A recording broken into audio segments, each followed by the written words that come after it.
Welcome to the Texas Values Report. This is Jonathan Saenz, president of Texas Values.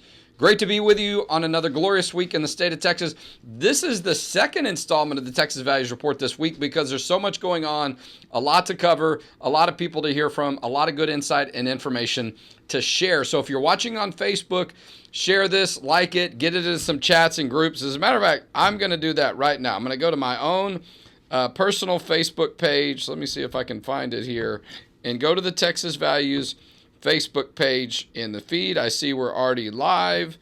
I'm going to share this to my own personal account. I invite you to do the same because we're going to have a very important conversation on a variety of issues. Look, we're days away from the main election day, November 5th. And I want to make sure people understand that early voting is not some you show up and get ready to vote. Early voting means you can actually vote before the main election day. It's not some other kind of weird situation. And I was talking to my team about that earlier this week because most people are not wrapped up and obsessed and their world sort of revolves around things going on with elections like we do at Texas Values and other people that we work with, because this is so much a part of our outreach and communication. So we need to know everything that's going on so we can share that with you, because every 4 years you go to the ballot box, or every 2 years, or maybe more than often than that. But my point is, the average person, the overwhelming majority of people are not thinking about these issues on a regular basis, or hardly at all, right? The election day comes and they're like, oh yeah, it's usually on a Tuesday, and let me figure out where to go vote, and maybe I'll try to sort through what's going on. There's a presidential race and what else, right? And so, but that's just the nature of things, and that is the reality, right?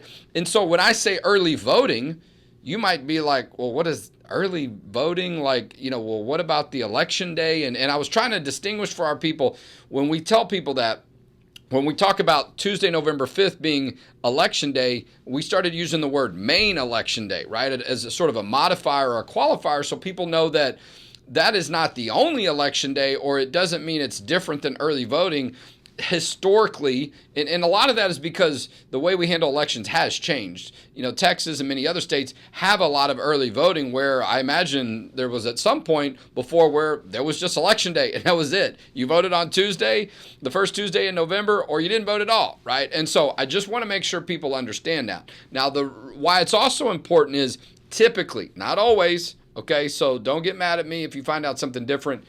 But typically, you have more freedom of places in which to vote during early voting, okay?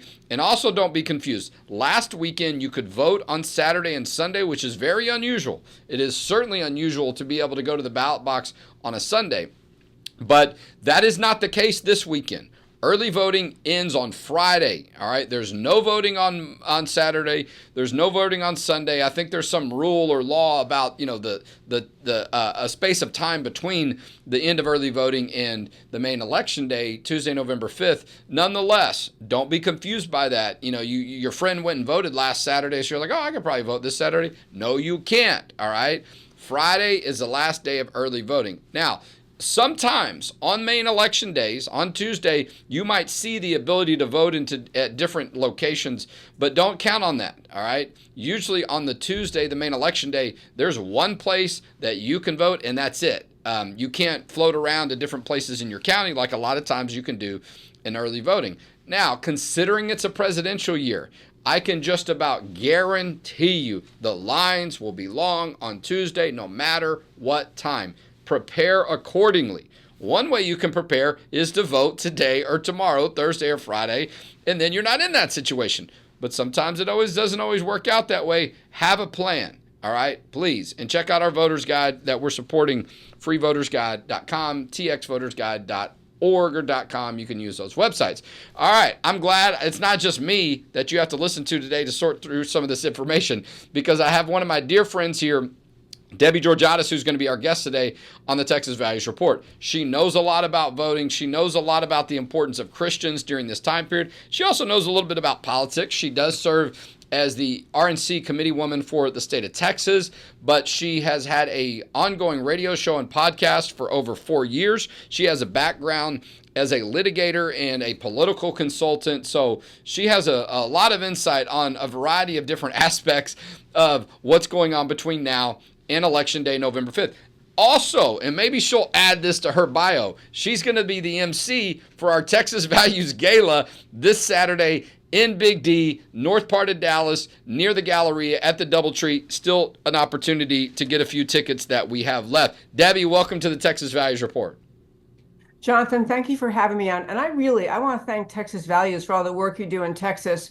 I actually do need to add that to my resume that I was honored to be invited to MC your event. And you do great work in Texas. I really, really appreciate your organization and all that you do.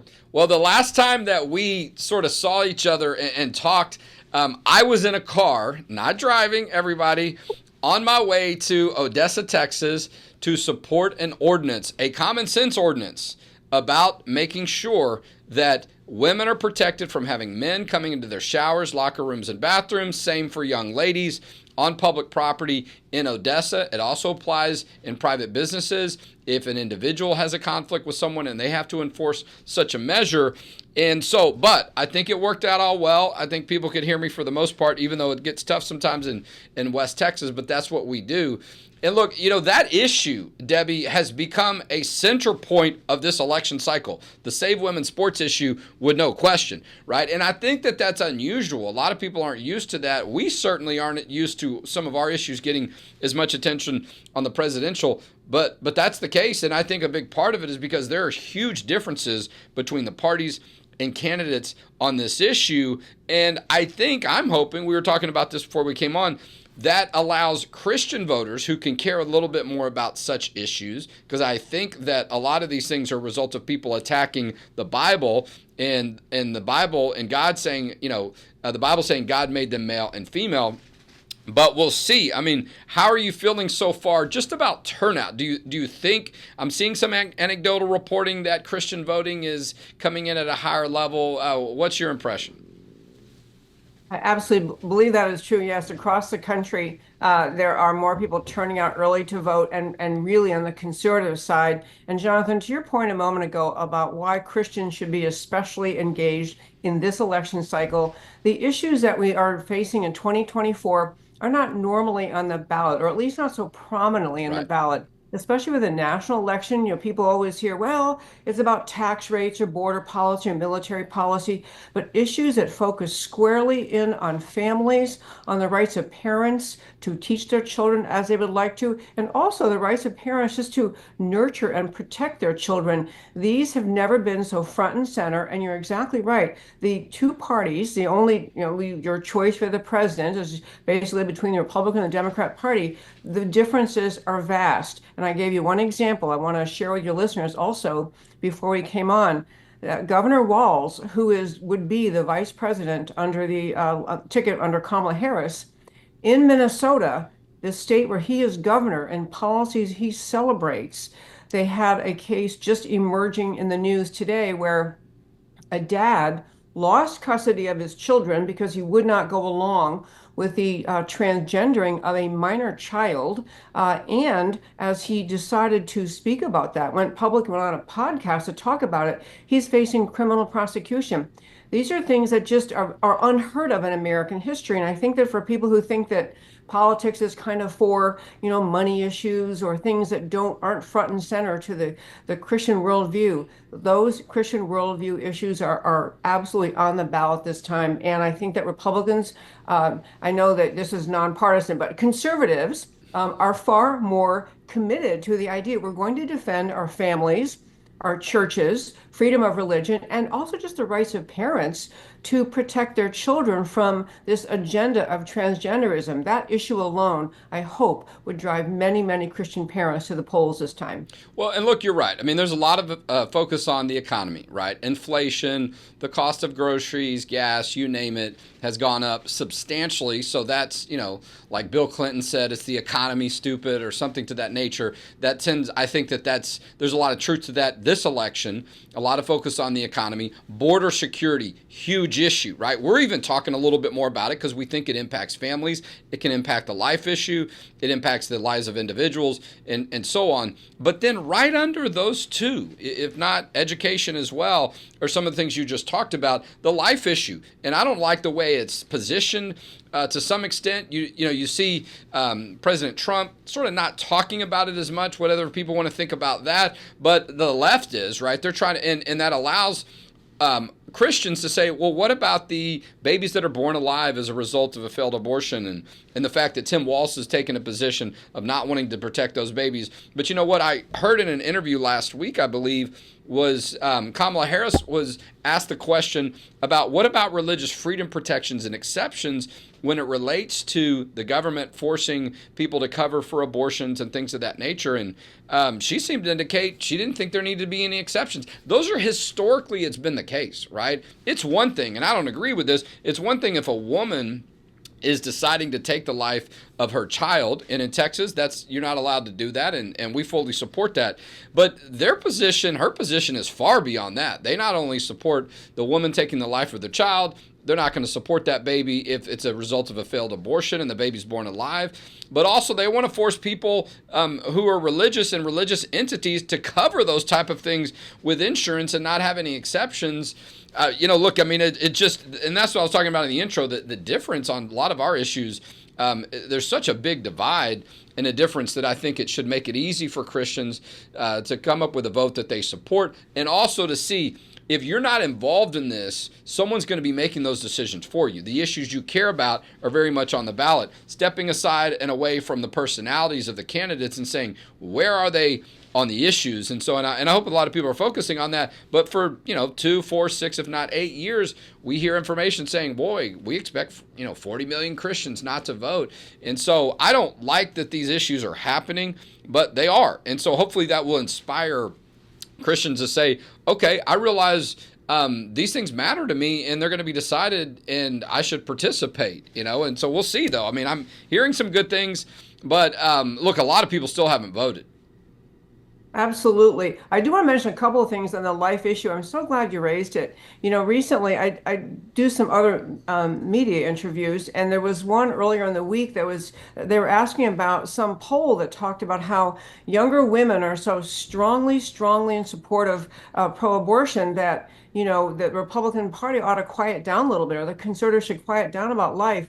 And I want to just to all of your listeners say, number one, I think the number of women who've begun to respect the idea we have to honor life and protect life.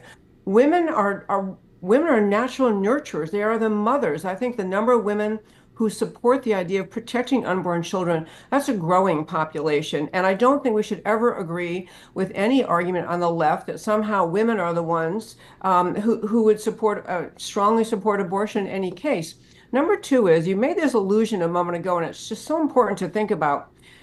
The fundamental idea in our Constitution, in the notion of freedom of religion, it's in the First Amendment. It's why it's in the First Amendment. It is a profoundly important promise from America's founding to each person that you actually have freedom of religion. And so, if you're someone in the government and you strongly believe in the right to abortion, that's one issue to be discussed. But what you're hearing out of the left in America today is intolerance for religion. You're hearing the attitude of, we don't care what you think. If you are a business, you must cover this. If you're a hospital, you must permit this procedure. If you're a doctor, you must engage in this procedure. It is a direct affront to that most profound promise of our founding, that freedom of religion means you as an individual are going to be able to practice your faith. And what the left is really saying, the remark you heard out of Kamala Harris, it is, we don't even have respect for the individual, the idea that you're allowed to think differently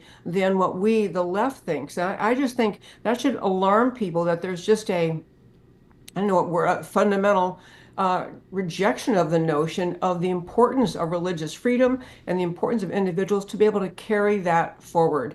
I think the life message is beginning to resonate more and more. And I think that for people who, if they're not 100% on board with the pro-life agenda, they certainly should be on board with the idea that individuals need to be respected, and that our society and our messaging from the leaders of our country needs to be deeply respectful of individuals' rights to believe strongly in the pro-life movement and to carry that out in their daily lives. No, there's no doubt. We're talking with Debbie Georgatos. She has her own radio show and podcast that's been on for almost 5 years. The show is called America Can We Talk? She also had a book that she published a little while back, Ladies Can We Talk? America Needs Our Vote. And she's going to be the MC for our Texas Values Gala on Saturday, November 2nd. I'm looking forward to being up there with you, Debbie. Listen, we were talking as a staff earlier this week about sort of the flow, and we'll get you the minute by minute. And we were talking about having someone that, does the welcome and says hello to everyone. And we don't always have an MC for the event outside of our staff. And so we were like, well, who better to welcome people to Dallas? I mean, you're like Miss Dallas or Mrs. or whatever. I mean, you're so well known. Your office, as a matter of fact, from what I remember, where you do the show in person is like, across the freeway from where the dinner's being held. And so I'm excited about that. But we got David A.R. White, the Christian actor from the God's Not Dead movie series. Rafael Cruz, Pastor Cruz, is going to be delivering the opening prayer. Senator Angela Paxson is going to be singing God Bless America. Representative Matt Shaheen's going to be there. Chloe Cole, the young lady who started to transition to be from a girl to a boy and said this doesn't work and came back and now has embraced her natural womanhood. She's going to be there. Dr. Heim, the whistleblower against Texas Children's Hospital on the gender transition issue, he's going to be in attendance. It's going to be an extraordinary cast of leaders, and so and you're going to be right there on stage leading this whole event, making sure that we stay on task. And just your presence there, I think, says a lot about your connection with us and the value of our organization, but the value of the people that we work with.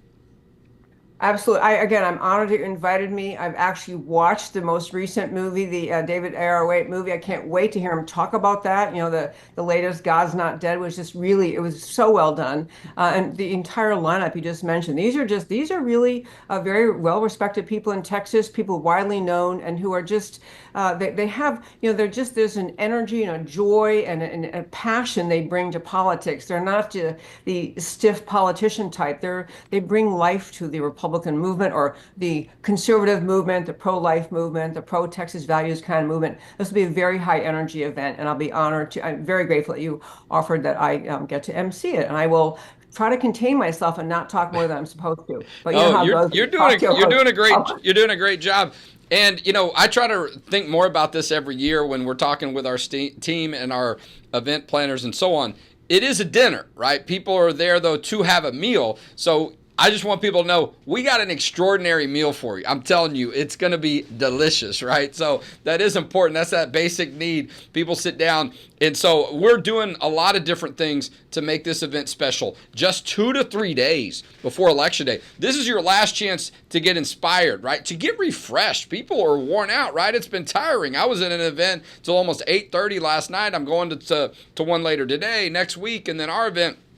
All kinds of stuff come on. So come sit down, get refreshed, be around like-minded people, get that last little bit of inspiration to have just a little bit more energy to sprint through the finish line and encourage Christians. And look, David A.R. White, that's what the movie is about, right? It's about Christians and voting and the importance, and us not being told or being misled or led to believe, it's not right for us to be involved in politics. Government belongs to those who show up. Whether you're Christian or not, decisions are going to be made that are going to impact your values. And Debbie, we do an event every fall in Dallas and in Houston.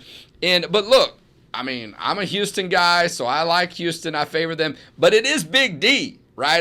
That Dallas-Fort Worth area does tend to get a little bit more attention than Texas. And so I'm excited about sort of being a focal point in that region. There's a big U.S. Senate race on the ballot. There is a big U.S. Senate race in Texas, and honestly, I think it's a great example to segue back to the point about what this election is all about. The choices couldn't be clearer. The two people running for U.S. Senate from the great state of Texas One stands up for girls in sports and not having men in the women's locker rooms. The other one is stridently in support, the other candidate stridently in support of the transgender agenda, stridently in support of the open border, which is a whole safety issue, stridently in support of letting women, forcing women to accept men into their sports teams and their locker rooms. They just couldn't be more different, the two candidates. So Well, it's a chance for people to speak up and vote for the right things. I'm going to be sending an email to my pastor today, just encouraging him, to remind people to vote. I might be attending 2 church services on Sunday because I'm going to try to go to my church when we come back from our event in Dallas. As a matter of fact, 2 of my kids are going to come up. They're teenagers in high school to help with the event, so I'm excited about that. So I have my dad hat on a little bit more squarely during the event as well. But I'm also going to try to go to one of the church services by Danny Forshee at Great Hills Baptist Church here in the Northwest Austin area. He's giving a wonderful sermon that he's already told us about voting. We're getting a lot of anecdotal information from pastors doing the same. That's exactly what they should be doing, right? Because a lot of people haven't voted, talking about the differences in the candidates, or at least just saying, look at the Bible, read it, look at these principles that are on the ballot in some form or fashion through the candidates and the parties, and make a decision and go vote, and know that that's a part of the responsibility we have. And if we don't, someone's going to make that decision for us. Tell us a little bit about the show for people that aren't familiar with it, that you have, that's been going on for 5 years, America Can We Talk? I'd be so happy to. First of all, you can find it online at americacanwetalk.org or .com, America Can We Talk. I actually did it for 5 years on Salem Radio, and then 5 years ago moved it away to the studio, Jonathan, that you have seen several times. So I moved it away so it's really 10 years I've been doing it, 5 years at Salem Radio, 5 years where I am. And all I do, to summarize it in one sentence, I talk about saving America. But by that I mean saving the fundamental, to me, America is the most important country in world history because of the promises that were recited in the Declaration of Independence, the concept of what America is meant to be, how the Constitution, all America's structure was meant to protect the God-given right of each individual to life, liberty, pursuit of happiness, and many other rights. And so where we look today, where we are in 2024, there is only one party that's still trying to stand up for that idea. You mentioned crime a little while ago, or the border being insecure.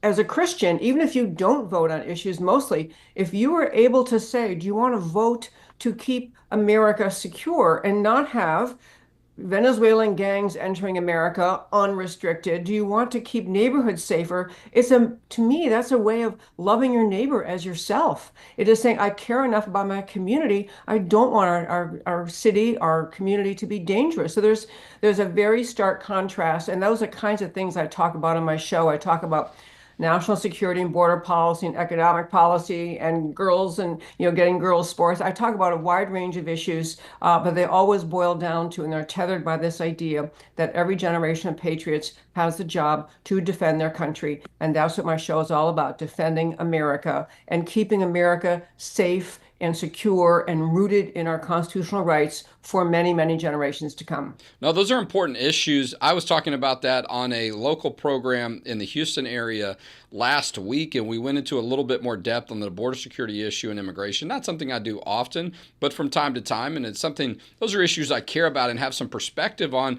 And a lot of it, though, is seeing it on both sides of the border, right? I firmly believe that when we have rule of law, when we have strong policies, and have some type of barrier, sadly, that we need now, that because of how things have been going, but because of how I think many people in government on the left have sort of been encouraging or, sending the message that, well, it doesn't really matter that much. If people get over here, that's all you need to do, and then we'll take care of you. That approach negatively impacts people on both sides of the border. When you don't have strong rule of law and have some control and respect for the rule of law and enforcement, that means people that are trying to come over typically from Mexico, but maybe some other countries through Texas, that they're taken advantage of because no one's really enforcing the rules. They're not serious about it. And so they take advantage of people. A lot of those people die either on the border or shortly after they get into Texas illegally. So they're exploited. They spend who knows how much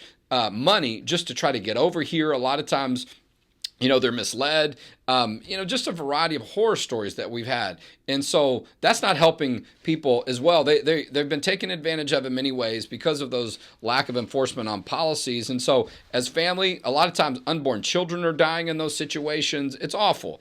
And so there's reason for Christians to care about those things as well. And that doesn't mean that we don't want people coming in and that there's not a legal way to do it in a way to be respectful as it relates to those things, right? Welcoming the stranger, the immigrant, all those things we know are talked about in the Bible. It doesn't mean that that there has to be no approach or no rule to do those. So the important issues that are on the ballot, that's why you need to make sure you vote. But before you vote on Tuesday, if you're going to wait until then, come to the Texas Values Gala and get that last bit of information and inspiration.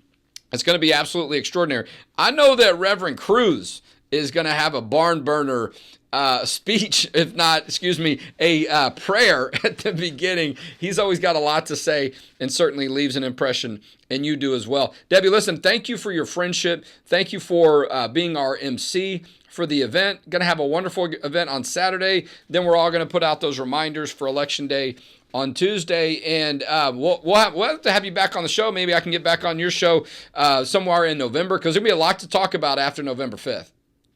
There certainly will. I hope our election is decided on November 5th. I hope we know by then where we are headed. That's another whole issue, but not time for that today. Jonathan, thank you for your friendship, for Texas Values, and for inviting me to join you. I will look forward to our event on Saturday. You bet. Debbie Georgatos has been our guest today on the Texas Values Report. Thanks, Debbie. All right, we're going to let her leave the Zoom room, and I don't know how much time I have left. I lost track of my timer here. But I probably don't have a lot of time left. Go to txvalues.org if you want to get tickets to the gala. It's going to be an absolutely extraordinary event. And we do have an October, it's actually going to be a November surprise.